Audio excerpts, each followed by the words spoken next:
In this lesson, we'll go over another method of creating masks. This time, instead of painting, we're going to be using the geometry. Looking at the bar in front, I want this to be a different material. So as usual, I'm going to go ahead and create a folder. I'm going to name this bars. We're going to add a fill layer and name this bars as well. I'm going to go ahead and just turn off all unnecessary channels except for the base color and roughness. For the color, this time what I'll do is use the color picker and pick the stripe color we chose in the previous lesson, saturate and lower the value. For the roughness, I'll change the value to around 0.7 and drag and drop that into the bars folder. Again, we're going to go ahead and add a black mask.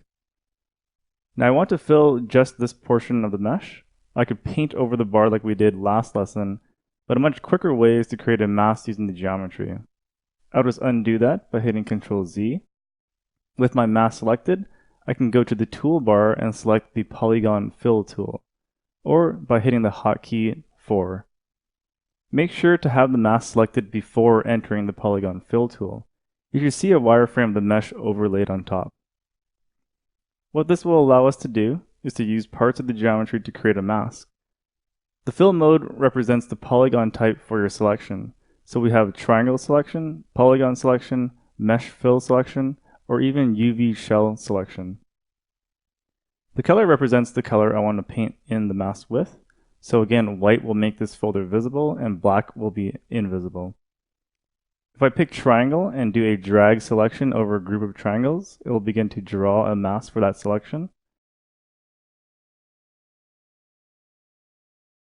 If I change the value to black and redraw on those triangles, I'm filling them with black. Now if I alt-click on the mask, I can see what I painted.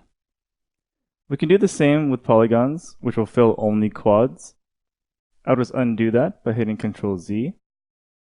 Mesh fill will flood a portion of the mesh that is self-contained and not welded together, which in this case is what we want. To show the UV selection, I'll first undo and flood by UV shell. Now it's a little bit difficult to see our UV shells in the 3D space. Luckily, Painter has a 2D canvas. To enable the 2D canvas, we can go up to the toolbar by the cube icon and you'll see some different modes available. So far, we have been only in the 3D view, so let's go to the 2D 3D canvas. With this open, I can see my UV layout, and now when I use this UV shell selection, I can begin picking shells I want to fill with our mask. The 2D canvas works with all the different view modes, so I can view the mask in 2D view. Let's go into 2D only. I'll go back to material mode by hitting M. Now to get out of polygon fill mode, you simply want to go back to the paintbrush mode, or by hitting the hotkey number 1. Now hitting the C key allows us to view the individual channels just like we did in 3D mode. I'm just going to go ahead and refill those shells with black, and go back to our 3D mode. I'm still in mask view, so I'll hit M to go back to material mode.